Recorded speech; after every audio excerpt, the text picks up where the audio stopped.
The war has reached space. Israel destroyed Iran's military satellite center. I'm not joking. Israel's victory is also in space. Iran's plot failed. Dozens of satellites were saved thanks to Israel. We will bring you all the information that can be told about this story. And Donald Trump, he's planning to break the blockade on the Strait of Hormuz. US President Donald Trump is working to establish an international coalition to open the Strait of Hormuz, which Iran has blocked. And at the same time, a dramatic option is being considered, taking control of the Iranian oil terminal on Karag Island. The Israeli Mossad, in a message to the people of Iran, the final battle will begin soon. The Revolutionary Guards mocked the Americans in prime time. The Saudi crown prince, with a dramatic demand by bin Salman, is revealed, which is the head of the snake in Tehran must be cut off. Saudi Arabia's secret weapon is also revealed, the move that leaves Iran without any kind of answers. And right now, in 3 parallel arenas inside Iran, the IDF has launched another wave of strikes in Iran against the regime. Meanwhile, in Tehran, they are preparing for the next wave of protests against the Revolutionary Guards in Iran, with checkpoints in the streets, more restrictions on the internet. And the security forces led by the Revolutionary Guards are expanding the deployment of checkpoints and policing in the major cities. Fearing attacks by the IDF's suicide drones, with many checkpoints and positions that have been deployed in tunnels and under bridges. The authorities have also expanded the internet restrictions, except for senior officials who are the voice of the Iranians, according to them. Abbas Araghchi, in a militant message, Iran is ready to expand the confrontation beyond the current arena. The Iranians are carrying out missile launchers in a slow trickle towards Israel in an attempt to disrupt the daily life in the Jewish state with missiles that's too bad that they do not know how resilient and strong we, the people of Israel, are. And meanwhile, in Lebanon, the terrorist organization Hezbollah is demanding that Lebanon break into the Ukrainian embassy, claiming that the Ukrainians are hiding a Mossad agent in their embassy inside Lebanon. I'm Yair Pinto, and with me is Mati Shoshani, and we are the boots on the ground that bring you all the truth about what's happening in Israel and all the reports on the war between Israel, Iran, and the United States of America. And this is day 17th of the war, which is called Lion's Roar or Epic Fury, depends where you are at. And this is day 17th of this war, and it's on its way with the struggle over the Strait of Hormuz that is becoming the central arena of confrontation between Iran, the United States, and Tehran, as it tries to leverage its control over the world's most important energy crossroads in order to pressure the global economy, deter the West, and ensure the survival of the Islamic Revolutionary Guards regime. The Israeli Air Force struck a military satellite center in Iran. This military satellite was used to develop anti-satellite attack capabilities. The IDF says that the facility posed a threat to the Israeli satellites and to the space assets of other countries. The Israeli Air Force launched a wave of strikes in several cities in Iran. While Iran is gambling on the global energy crisis in the Strait of Hormuz, Trump is going on the offensive. An ultimatum to NATO, a threat to seize Karag Island, and a strategic dilemma for China. In the heart of Iran's strategic about the collapse. Meanwhile, today an unusual message appeared in Persian on the Mossad's X account, directed straight to the citizens of Iran and hinting at a new phase in the confrontation. Your final battle will begin very soon. We are with you. In the strike on Merhabad Airport, the plane of Supreme Leader Ayatollah Ali Khamenei was destroyed. The IDF announced that the aircraft was also used for military procurement and for ties with countries in the Iranian axis, and the strike is part of the efforts to damage the regime's capabilities for coordination and force buildup. Iran is carrying out launches of small number of ballistic missiles, which triggered alerts across wide areas of Israel. Iran is spitting in the face of the international law, and it's increasing its fire of cluster missiles, which are illegal according to the international law. These are rockets that turn into small missiles that are harder to intercept. The goal is to hit as many targets as possible without distinction. These missiles do not cause the same centralized damage as regular missiles, but they strike across a radius of up to 10 kilometers by dispersing large numbers of bomb belts carrying 2.5 to 5 kilograms of explosives from the altitude. Some of them do not explode and remain like mines that can be triggered by innocent civilians on contact. As the target bank in Iran run out, or do they have more options to carry out attacks?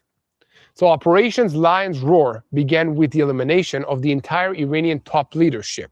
But now, on day 17th of the war, the IDF published an announcement about the destruction of Khamenei's plane and added damage to Iran's space capabilities as well.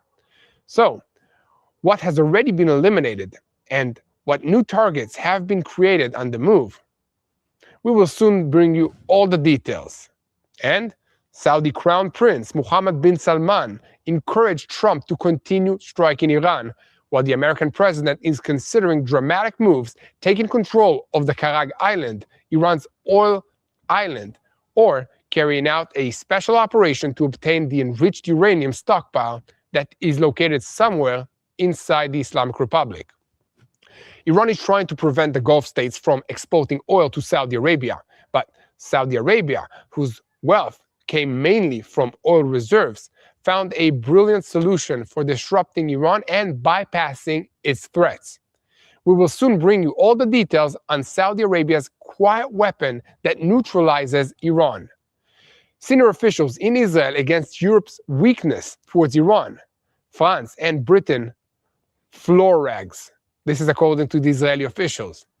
And senior officials in Jerusalem are furious at the countries of the continent which refuse to enlist in defending the shipping routes in the Strait of Hormuz and, according to them, are also not helping the Gulf states and are barely contributing to the war effort of the United States and Israel. The Netherlands, Belgium, Greece. This is the organization operating against Jews in Europe. After a week of attacks against Jewish targets in Europe, the Ministry of Diaspora Affairs gave details about the organization Ashab el-Yamin el-Ismailiya, which is suspected of being behind these attacks and attempted attacks against Jews in Europe. Using lone attackers, the organization allegedly sent operatives to set fire to a synagogue in Rotterdam and also attack a Jewish site in Greece. Minister Avichai Shikli said that the Iranian axis is trying to expand the arena of action. After the CIA discovered he was impotent, American intelligence revealed to Trump that Iran's new leader is actually living a double life. American intelligence officials presented Trump with information according to which Iran's new supreme leader, the head of the Islamic religious apparatus of the Revolutionary Guards, Mustafa Khamenei, may be homosexual and is living a double life. Meanwhile, in Lebanon, a Hezbollah member of the parliament is accusing the Ukrainian embassy in Beirut of hiding a Mossad agent who is wanted in Lebanon. The affair is causing a severe political and diplomatic storm and also involves claims of American involvement. And at the same time as the Israeli Air Force strikes, IDF forces have launched a ground operation in southern Lebanon, and we will bring you all the details about the extreme step taken by the president of Lebanon against Hezbollah. He publicly declared that they must be put on trial. The tension in the Middle East is rising minute by minute, so let's dive into the details. I'm Yair Pinto, with me is Mati Shoshani, and we are the boots on the ground that bring you all the information about what's happening here in Israel. And this is day 17 of the war against the Revolutionary Guards in Iran, which is the head of the crumbling axis of evil in the Middle East. And a second before we begin, I want to call on you to keep spreading the truth. Share our content with as many people as possible. Click on the subscribe button. And most importantly, do not forget to look for me, Yair Pinto, and for Mati Shoshani on social media in order to get our point of view on what it's like to live in Israel under this war. So, Mati Shoshani, are you with us today? Can you hear me? I am alive, well, and present, Yael. That's good. As with That's you as I very could possibly be. Yes. So How are that's you, 20%. 20%, I understand. I'm doing good. I'm doing good, Mati. So the center of the fighting right now is the Strait of Hormuz. It is clear to everybody why, but it seems that despite the declarations and the threats, Iran is not really managing to close it up. Why is that? Why is that? No, they're not. Iran isn't succeeding really at doing anything. We did an explainer that will air later this weekend, I believe, that really that breaks through everything what Iran has been trying to do. And I want to say this on a macro level. Israel and the United States, really CENTCOM, Central Command in the U.S. Armed Forces, did an amazing job of systematically understanding how the Iranian, let's call it armies work, both the organized army and also the IRGC, let's call it the terrorist army, which is how I would define them, really understanding how they operate, how it is that they use their munitions, where they store them, what the different moving pieces are in those systems, be they rocket launchers, be they ballistic missile launchers, be they terrorist attacks and speedboats against ships, really understanding the fundamental pieces of how this works, including, and this is related to your question, the boats that were supposed to lay the naval mines in the Straits of Hormuz. And essentially, the reason Iran hasn't been able to fully stop movement through the Straits of Hormuz is because every tactic that they were planning to use was thwarted in advance by the US or by Israel or by both of them. And the list is unbelievably long. We're talking about their drone warfare. Just today, you and I were talking about this in the earlier live broadcast today. The US has deployed new technology that knocks out their drones from the sky. Talk about their Leonidas, aircraft. right? Israel, That's that named Leonidas. Yeah, exactly. Cool I think stuff. we have to probably go in depth into how the system actually operates. Amazing technology that just knocks them out of the sky, frying their electronic systems as they're flying towards a target. That's one. Secondly, Wow. targeted attacks against the different vessels, the boats that were supposed to lay the naval mines in the Straits of Hormuz. Again, Straits of Hormuz are 20 miles wide at their narrowest point. It doesn't take much to really stop the travel of the ships in that area. And the United States and Israel knocked out all the components of that system. The boats, the camouflage boats that are camouflaged as fishing vessels, the warehouses that store the mines, the intelligence and communication facilities that were able to give those commands, the individuals who were supposed to send out the commands, all of them have been eliminated. So really, this isn't a one-off system. This is a systematic approach to eliminating all the moving pieces in the Iranian war machine, both the terrorism IRGC machine and the organized army machine. That's one. Two, the presence of the United States and Israel in, let's call it in the sea and in the air around that area is immense. I mean, we're talking about a concentration of war machines, of ships, of aircraft, of drones, of intelligence, of electronic warfare that is at a magnitude that is, at a global scale. I don't think Iran expected so much to show up at their shores. They were ill prepared for this attack to begin with. And I mean, they just don't have the firepower. They don't have the ability. And at this point, they also don't have the command and control to really carry out their attack. Just to explain the moving pieces in layman's terms, what was Iran planning to do? They were planning to do several things. One, deny access to the region. How were they going to do that? They were planning to scare ships away from traveling through the Straits of Hormuz, which has worked to a certain degree. They did that by launching missiles, surface-to-sea missiles, and attack drones at several oil carriers in the area, giving them sort of an element of fear and intimidation that they wouldn't try traveling through. They were planning to lay naval mines. That plan was denied early on by the U.S. and Israel attacking some of their facilities that prevented them from doing that. They were planning to carry out multiple drone and ballistic missile attacks against the Gulf states that would be the ones sending off the ships full of oil through the Straits of Hormuz. And Yael, that has been partially successful. It's important to say this openly. They've partially been successful in doing exactly that. It doesn't mean that they denied or destroyed the facilities. What it means is that they were able to put enough fear, enough terror in the hearts of the leaders of those different countries so they wouldn't send out those ships. But again, when you really look at the facts on the ground, Iran isn't putting up much of a fight. What they're doing is they're hiding from their bunkers, they're hiding from their barricaded facilities, they're hiding underground. Again, we've talked about this. Where is their Supreme Leader, Mustafa Khamenei? Nowhere to be seen, nowhere to be heard of, no video footage to be released of him. They're in hiding, they're underground, they're playing a defensive game. All the while, they're trying to just, every once in a while, as they're hiding behind the barricade, bang, bang, fire a couple shots, just to say, hey, we're still here, we're still in the fight. And what is happening on the other side is the United States and Israel came to this battle prepared with a very clear plan, one item after the other. Earlier today, sort of their space command center that was supposed to be used to eliminate other space aircraft, all their aircrafts on the ground, all their communication, all their radar systems, the ships, the submarines, the drone centers, the manufacturing facilities, one after the other, all the pieces of their war machine have been disassembled by the United States and Israel. And what they're doing now is fighting for survival, hoping that they can sort of outweight Israel, hoping that they can outweight the United States, hoping that a day comes when the price of oil is high enough, or President Trump gets bored and moves on to the next thing, or the United States has internal political pressure, or something else happens that lets them fight another day. That's what they're trying to do right now. And I want to say this, Yael, they have been semi-successful in stopping trade from going through the Straits of Hormuz. Oil prices in the world have gone up. Countries aren't shipping oil. They're not doing that, not because necessarily the ships will be sunk if they travel through the strait. They're doing it because they're afraid of the possibility of it. So insurance prices have gone up.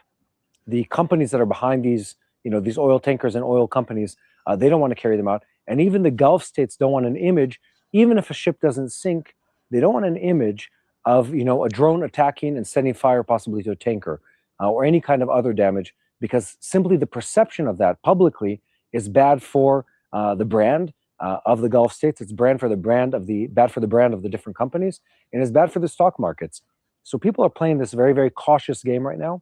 One last thought on this topic, Yael, is that the United States, President Trump said this 2 days ago. He said, we might be at the point where we're going to be sending escorts to carry these ships, the oil tankers, through the Straits of Hormuz to guarantee their safe passage. That is something that's on the table, something that's been discussed, something that, to my knowledge, hasn't happened in a very, very long time in global warfare history. Yeah, Mati, I want to touch base on one very interesting point that we have been reporting on today, is that this war has been conducted on multiple areas. So there is the actual kinetic battle, there is the technological battle, there is the interception battle, there is the economic battle, but there is also the psychological warfare battle.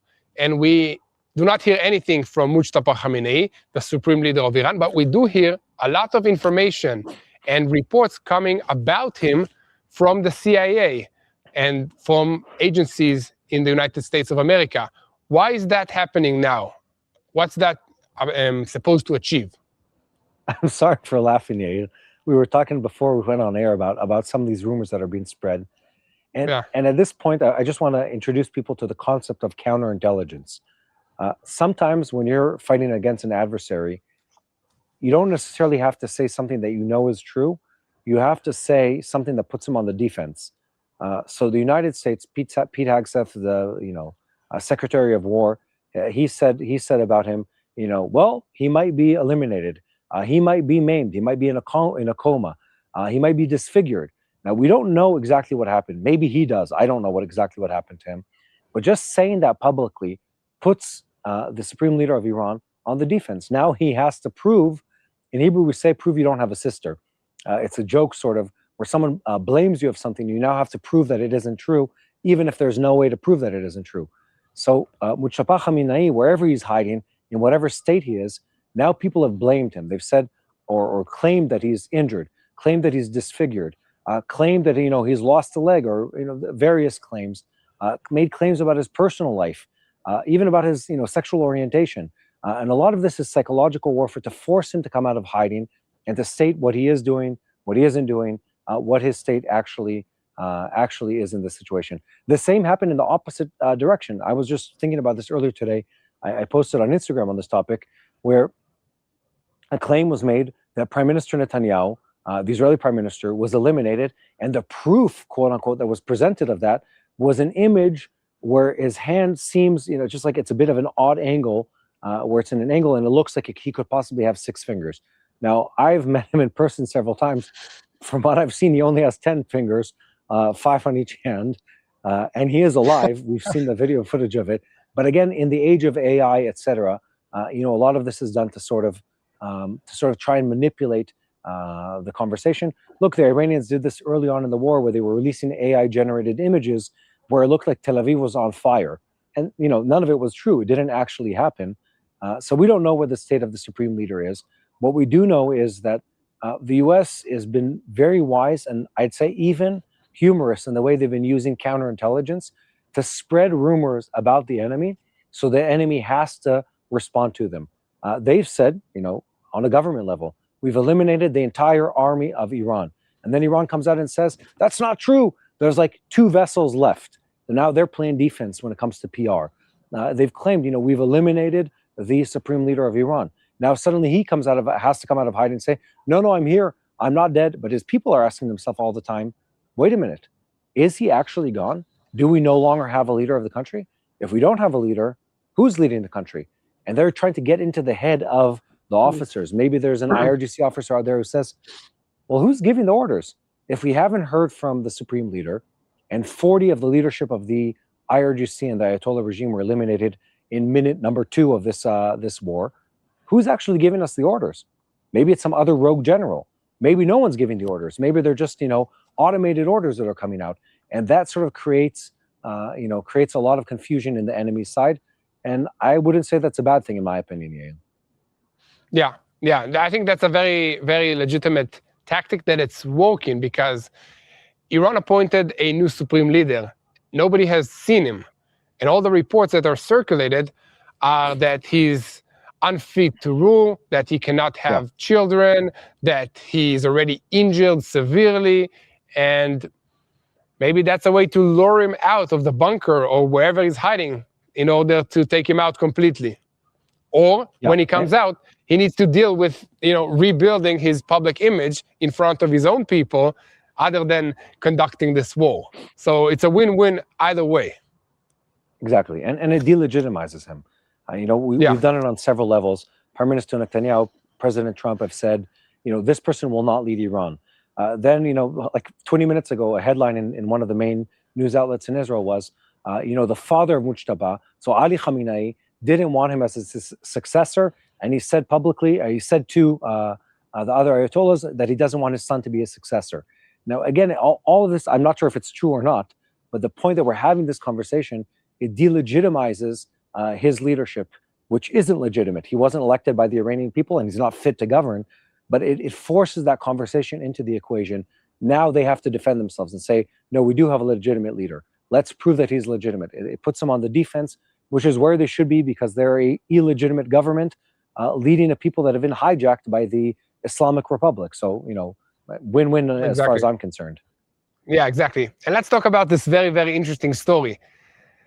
What did Israel do in order to destroy the anti-satellite technology that the Ayatollah regime had?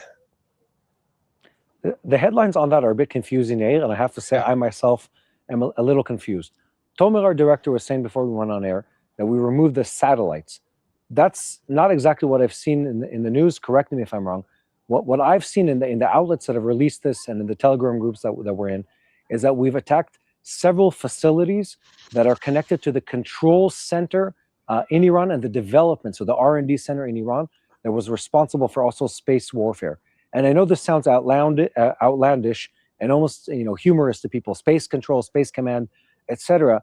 Every country nowadays, including Iran, by the way, have assets in space. Many of these countries also have satellites whose role is to destroy other satellites.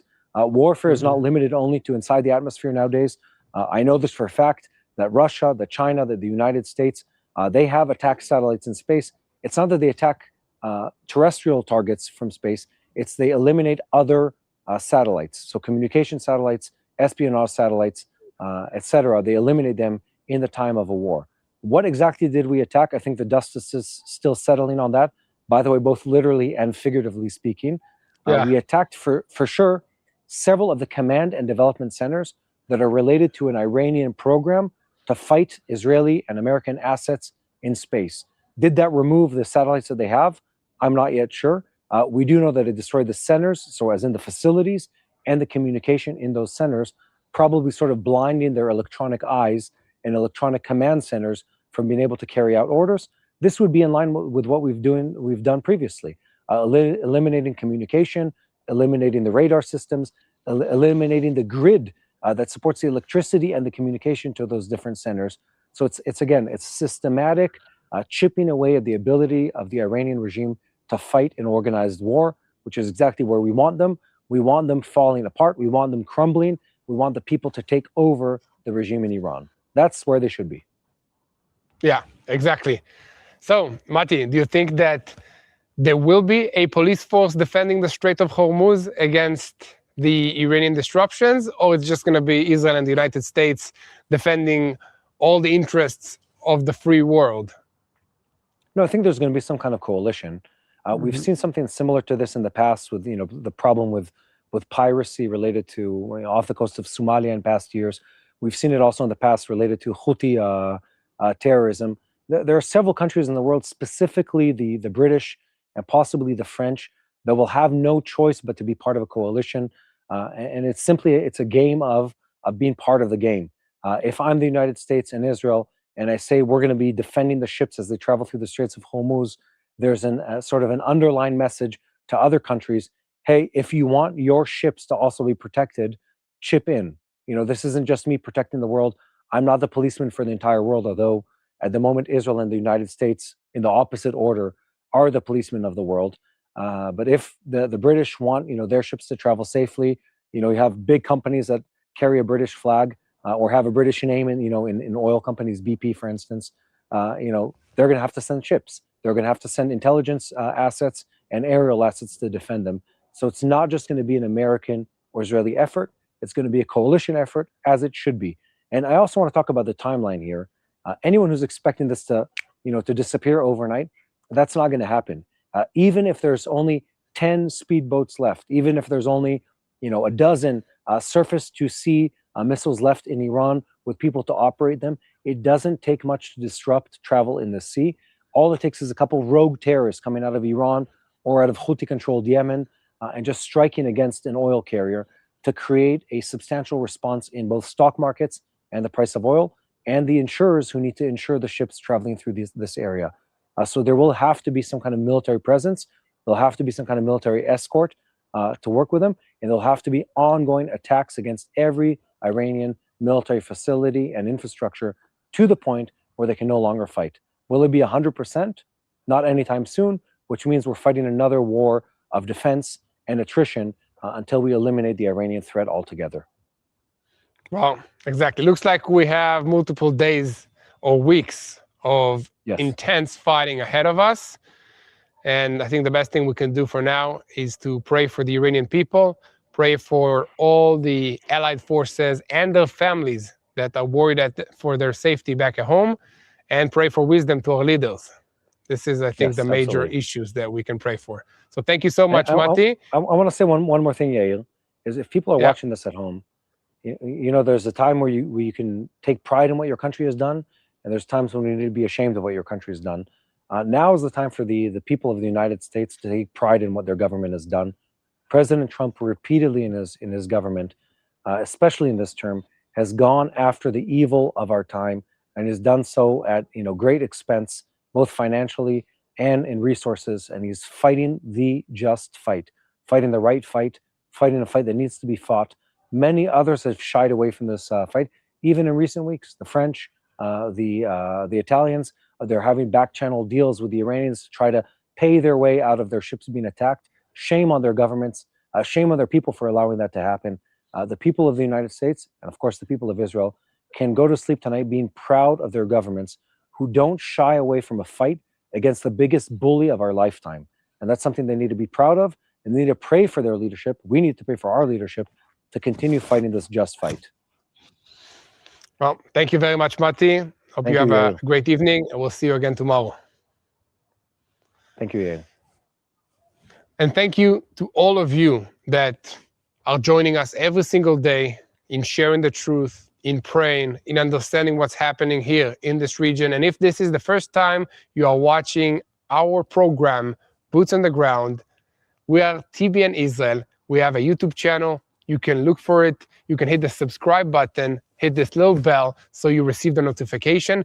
We are reporting multiple times a day since this war broke out to let you know what's happening in this region, in Israel, in the whole situation. And if you want to look at this war through our eyes, just look for Yair Pinto and Mati Shoshani on our social media accounts, and you'll see how it is to be in Israel during this war. And as I said, Israel is under attack right now, nonstop. Sirens are sounding. We have the rumbling of airplanes in the skies, ongoing 24/7. Missiles are falling. And families, they're running to the bomb shelters in the middle of the night, including my family and my children. The world is watching the war unfold in the sky, but on the ground, another battle is happening quietly, a battle for food, for dignity, for survival, because war doesn't only happen on the front lines. It reaches the kitchen tables. IDF reservists, meaning soldiers that became soldiers because there is a need to defend this country. They are civilians, they have lives, jobs, families. They have been called away from their families, from their jobs for months. Think about the small businesses that have collapsed because of this. Elderly people that are afraid to leave their homes during the missile attack. For many Israelis, the fridge is simply empty. And at Meir Panim, we see it every single day. Holocaust survivors sitting alone in dark apartments, families of IDF soldiers trying to survive while a parent is fighting on the front lines. While the world watches the missiles, we are watching the people. So every day, Meir Panim provides hot meals, food packages, and care for those who need it most. But they cannot do this alone. They need your help. Stand with the people who are suffering quietly. You can donate now at bless-israel.org.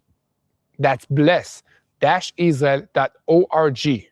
Help feed the hidden victims of this war. Again, this is bless-israel.org. You can donate now, and you can stand with the people of Israel today. According to the assessments that are operating in the materials, we have a cleaner and more updated version for what's happening here in Iran, because explosions were heard almost simultaneously all around Tehran, all around Shiraz, and also in Tabriz, because the Air Force launched another wave of strikes inside Iran. And during those very same hours, alerts were once again activated in Israel following isolated missile launches, some of them carrying cluster warheads. And in several locations across Israel, secondary impacts and shrapnel were identified, and in a number of scenes, light injuries were reported. The central question on day 17 of Operation Lion's Roar, or by its American name, Epic Fury, is not only what Israel struck last night, but whether Iran is already losing the ability to conduct an organized campaign and is moving more and more towards scattered fire, economic pressure through the Strait of Hormuz, and the opening of additional fronts all around Israel. This day began first and foremost on the military axis, because that is still the heart of this war. Since the morning hours, Iran continued the pattern that has already been repeated itself in recent days. Not large, continuous barrages, but isolated or more limited launches that are designed to disrupt the daily life in Israel, stretch the defensive systems, and keep civilians under constant threat. Sounds like terrorism to me. But within that pattern, there is an important change. The Iranians are increasing their use of missiles with cluster warheads, fragmentation missiles. These are not necessarily missiles that create one heavy pinpointed strike like a regular warhead, but they are meant to hit a wide area, create as many impact points as possible, and scatter small munitions indiscriminately. When the missile opens at an altitude of between 7 and 10 kilometers, It disperses a large number of small bombs, each weighing between 2.5 and also 5 kilograms of explosive materials. Some of these munitions explode on impact with the ground or a structure, and some do not explode at all and remain in the area like a contact-activated mine. That is why the threat here is not only during the impact itself, but also in the minutes and the hours afterwards. The moment a missile like this disperses over an urban area, it is not trying to destroy just one target. It is trying to contaminate an entire space. And that is exactly what was seen today. The missile launched towards Israel led to impacts in several locations in central Israel, and in also a number of scenes, light injuries were reported. This is a pattern of action aimed at the civilian population, not at one military target. That is why cluster missiles are considered so problematic. They spread the damage, spread fear, and force emergency crews to deal with several scenes at the same time. In Iran, they understand very well that their ability to launch in large volumes has eroded, and so they are trying to compensate by increasing the threat radius of every single missile. Since the beginning of the war, more than 300 missiles of various types have been launched at Israel. A significant portion of them carried cluster warheads. Over the past week, it was already been revealed that about half of the launches included such warheads, and since then, it appears that Iran has focused increasing efforts on this. 3 types of Iranian ballistic missiles are capable of carrying these cluster warheads, including the Karag and the Khormashkar. Some of those warheads carry dozens of small munitions. In terms of an effect, the damage is not always equivalent to one heavy missile, but in terms of dispersing the danger to the public, it is extremely severe. In Israel, the reason for this shift has been identified. Iran's ballistic missile arsenal has suffered a heavy blow.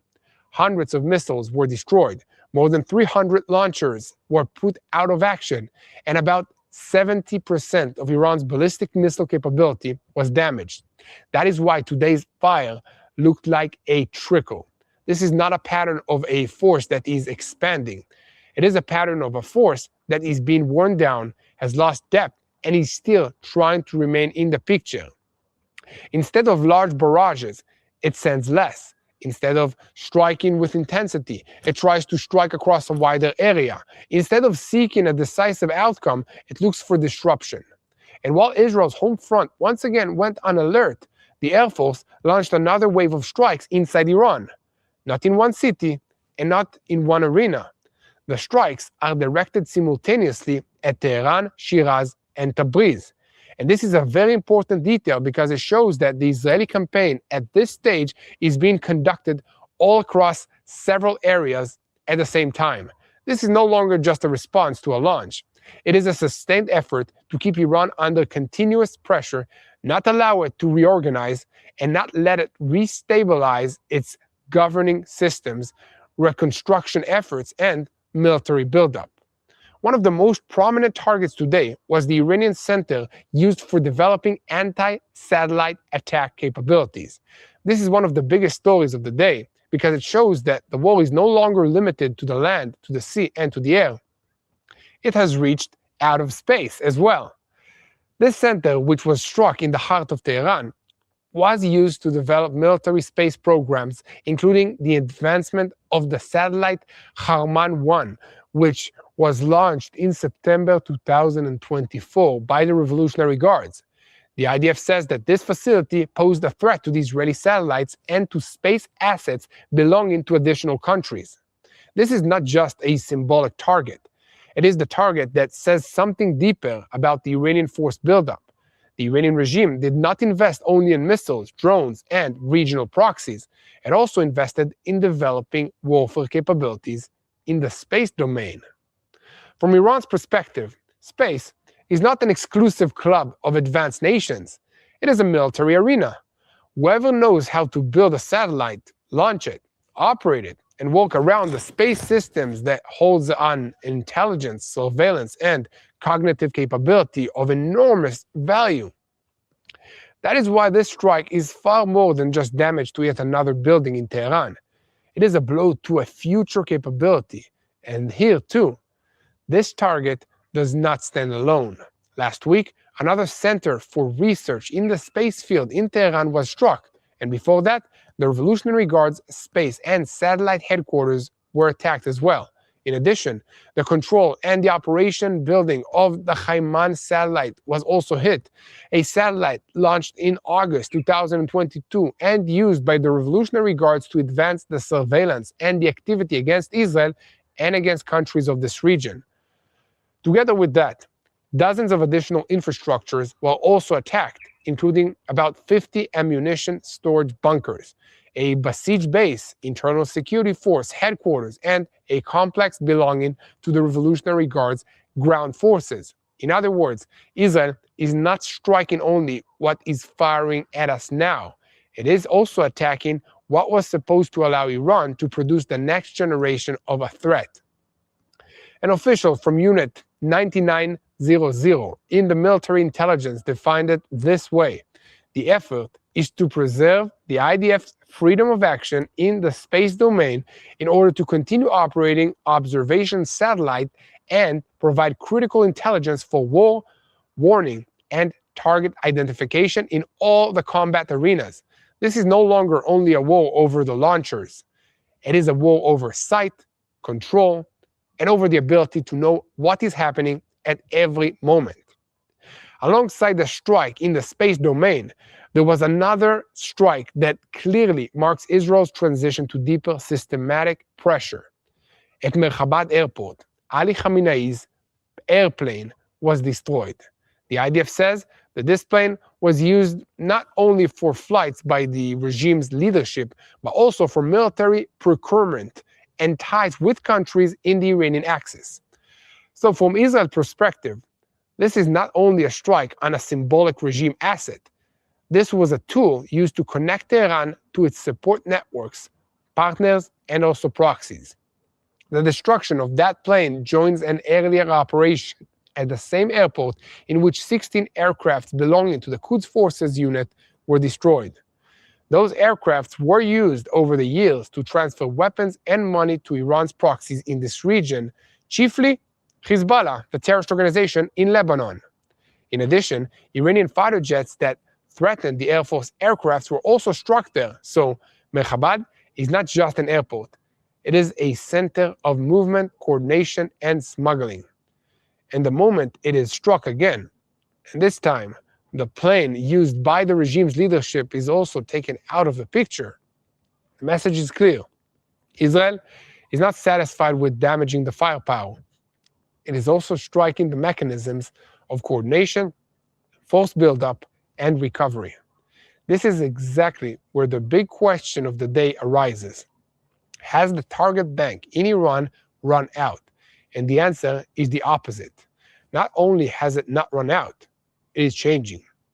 The war began with the elimination of senior figures, strikes on critical systems, and the breaking of central pillars of power. Now, on day 17, new targets are emerging from the movement itself. Every airport that turns out to be a logistical hub, every space facility revealed as parts of the force buildup, every urban besieged position that is exposed, every regime coordination axis with the countries of the axis creates a new target. In other words, the more the regime is pushed back, the more layers it exposes. And before we continue, there is a short point here that is important to pause on. Just a second before we begin, I want to call on you to help us spread the truth, because this war is being fought on multiple arenas, and we need your help to share this information with as many people as possible so that they will know how to pray for this situation. You can subscribe to TBN Israel on YouTube, and you can also look for myself, Yair Pinto, and Mati Shoshani on our social media platforms to get the perspective and the behind-the-scenes look of what it is to be in a war with Iran from Israel. And now, let's continue with what is happening right now, because beyond the military axis, today there is also an open battle of consciousness inside Iran. The Mossad published a direct message in Persian to the people of Iran, saying, "Your final battle will begin soon. We are with you in the skies, on the ground, and in our hearts." This is not a routine message. This is a direct appeal to the Iranian citizens, and it comes after an earlier message in which Iranian citizens were called on to stay away from besieged personnel who were defined as potential targets. A short time after that warning, drone strikes began on besieged positions all across Iran. Now, the regime's response can be seen very clearly. In the streets of Tehran and in other cities, new checkpoints have been deployed. Security forces expanded policing, stopped vehicles, and set up positions around mosques, main roads, and central intersections. One of the most striking details is that the checkpoints and the positions have also begun moving into tunnels and underneath bridges. This is not accidental. The besieged and the Revolutionary Guards understand that the threat from the air has become real, and so they are looking for shelter within the civilian and the urban environment. And alongside the increase in the policing, the regime has also expanded the internet shutdowns. This is not just censorship, it is a tool of control. When there is no connection, it is harder for citizens to share footage, harder to organize a protest, and harder to create movement. According to the reports, citizens in Iran are trying to bypass the blocks using Starlink equipment, sharing connections, and even selling data volume at high prices. But alongside the restrictions on the public, certain senior officials and aligned journalists continue to enjoy free access to the internet through special SIM cards, once again illustrating the gap between the rulers and the citizens of Iran. And at the exact same time, the spokesman of the Revolutionary Guards goes on television and broadcasts a message of stability. Ali Muhammad Nayani mocked the Americans and said that all of Washington's forecasts had collapsed. According to him, the Americans had counted on chaos on the day after Khamenei's death, on political collapse, and on internal disintegration. Instead, he claimed Iran showed governmental continuity and a young leader with the same ideology. When this message is broadcasted in prime time, its purpose is to be understood by the Iranian people first, and then by the rest of the world. The regime is trying to project that the system is standing, that the transfer to the next stage succeeded, and that the West's fear was based on an illusion. But on the ground, the regime's own fear can also be seen. If everything is stable, they do not shut down the internet. If everything is calm, they do not move positions under bridges. If everything is under control, they do not send mass threats and messages to the civilians. In practice, Iran is preparing for the possibility of a wave of protests, even if at the moment it is still not erupted with the intensity that many in Israel and the West imagined.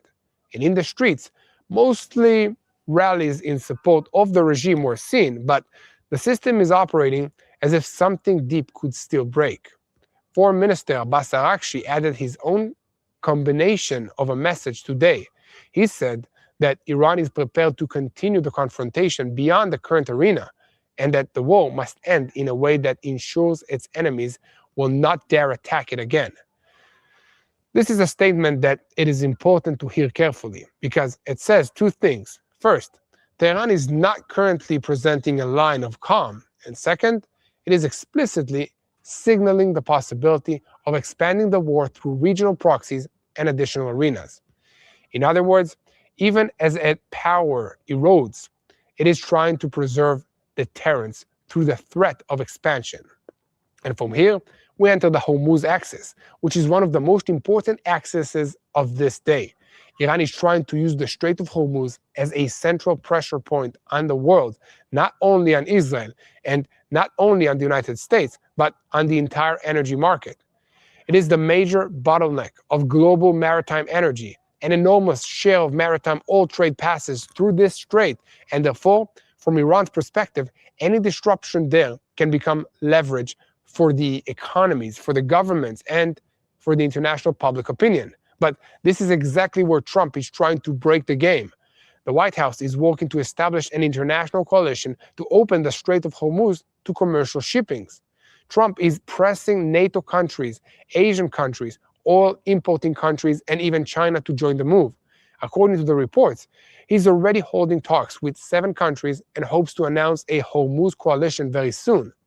He made it clear that the United States does not intend to continue protecting the energy routes alone while other countries benefit from them. And he called on those countries to send ships, command and control systems, drones, and additional assets. So, the American thinking here is very clear. Iran is building on an energy crisis, but it is not truly capable of physically blocking the strait for a long enough time with a regular navy.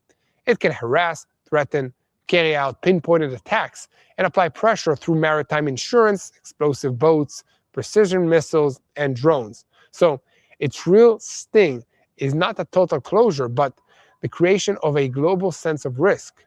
The moment tankers stop passing, energy prices raise up, the Gulf states choke, and the West begins to panic.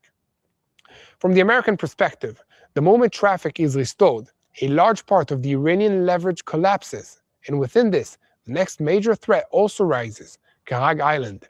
This is Iran's main oil terminal, and it handles about 90 to 95% of the country's crude oil exports. Trump is considering the possibility of taking control of it. If that happens, it will be a dramatic economic blow to the regime, but it is also an option that risks further escalation because it will require a military presence, protection of American forces, and confrontation with the Iranian missiles, boats, and sabotage. At the same time, Trump is also considering another option, a special operation to obtain the stockpile of the enriched uranium that remains in Iran. According to the information in the materials, about 970 pounds of uranium enriched to nearly military level is still stored in underground facilities in the Isfahan area. The material is held in a gas form inside relatively small containers, which means it is transferable, but access to it is highly complex. Some of the tunnels have collapsed, entry is limited, and if one of the containers is damaged, the damage and the danger could be not only militarily, but also toxic and radioactive. Therefore, the 2 options now on the table are 2 choke points, oil or nuclear materials. And this is also where bin Salman of Saudi Arabia enters the picture. According to the reports, the Saudi crown prince is pushing Trump to continue hitting Iran and not stop down. He's essentially repeating the old line of cut off the head of the snake. From his perspective, stopping early could leave the regime in Tehran with recovery capabilities, a regional threat, and accumulated experience. Therefore, from Riyadh's point of view, the pressure must continue on Iran. But Saudi Arabia is not only talking, it is also acting. What was referred to today as its quiet weapon is the East-West Pipeline, or Petrol Line. It is about 1,200 kilometers long, and it connects the oil fields in eastern Saudi Arabia to the port of Yanbu on the Red Sea. Its capacity stands at about 5 million barrels per day. The meaning is simple. Saudi Arabia can bypass Hormuz. Aramco is already diverting parts of its shippings to Yanbu, adapting its transportation systems and trying to ensure continuous supply to customers, even while the Strait of Hormuz is under threats. This is a quiet strategic weapon because it does not fire, it does not bomb, it does not declare war, but it denies Iran one of its main objectives, choking the entire Gulf together with it. On the other side, Iran is trying to frighten Europe and the markets. Iranian President Mossad told Macron of France that any strike on oil infrastructure on Karag Island would create a dangerous and unprecedented equation for the global energy prices. He also claimed that the recent American strikes were launched from the territory of the Gulf states. Macron, for his part, called on Iran to stop its attacks on the countries of the region and its proxies, and the United Arab Emirates sharply rejected the Iranian accusations. So, even in the diplomatic dimension, Iran can now be seen trying to split the camp standing against it and to place responsibility on additional countries in this region. And within this broader arena, Europe also appears as a secondary target in the campaign. The Ministry of Diaspora Affairs reveals details today about an organization called Ashab el-Yamin el-Ismaila, which is suspected of being behind attacks against Jewish targets in the Netherlands, Belgium, and Greece. Between March 9 and 14th of March, a synagogue in Rotterdam, a synagogue in Ligier, a Jewish site in Greece, and a Jewish school in Amsterdam were attacked. According to the report, this was coordinated between a propaganda war, intimidation, and also dispatching of lone attackers or local cells that are inspired and guided by pro-Iranian networks.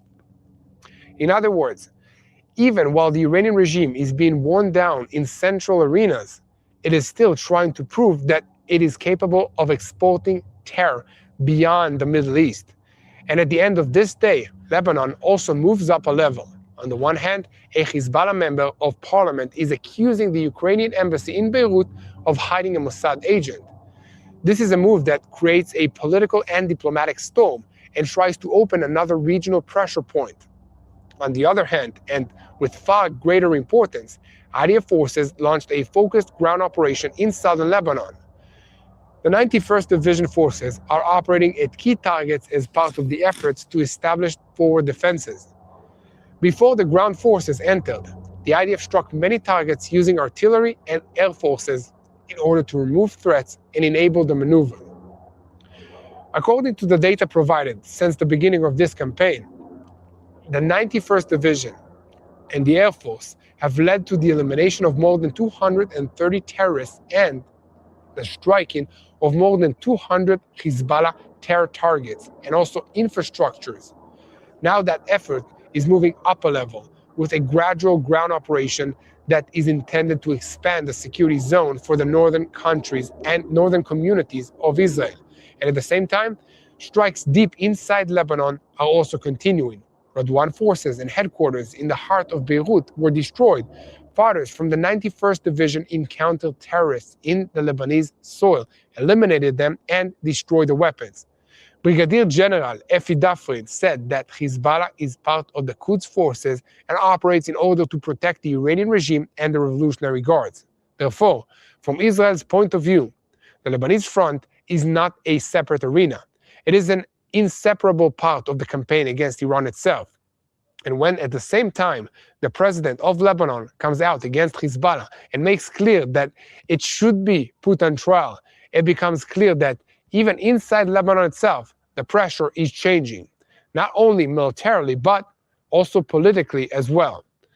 That does not mean Hezbollah has been defeated, but it does mean that the organization is feeling growing pressure from the air, from the ground, and from within.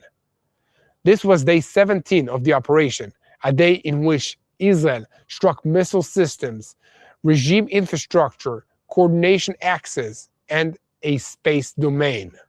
A day in which Iran tries to keep firing, but did so on a more limited scale and with growing dependencies on cluster missiles. A day in which the Iranian street was blocked, the internet was restricted, and the Mossad spoke directly to the Iranian people. A day in which Donald Trump tightened pressure around Hormuz. Bin Salman pushed to continue. Saudi Arabia activated its alternative oil route, and Lebanon once again became an active and noisy part of this campaign. Day 17 shows that the question is no longer only how much Iran can still fire, but how long it can keep together the missiles, the street, Hormuz, and its proxies all around it. And if all of those axes begin to break at the same time, will the regime in Tehran really be able to continue applying stable and appearing stable to its own people on day 18 as well? And from here, we move to the most important part of this report, which is to remember that this is a spiritual warfare.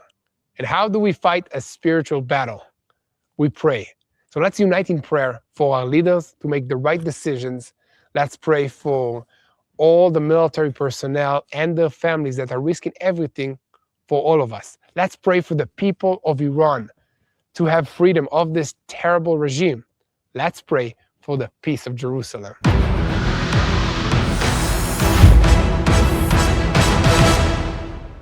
Hello, this is Mati here in Jerusalem with TBN Israel. This is Yair Pinto from TBN Israel here in Jerusalem. TBN Israel is keeping viewers informed with Israel-focused news, culture, and what God is doing in this land. Support TBN Israel today online at tbn.org/Israel. Thank you.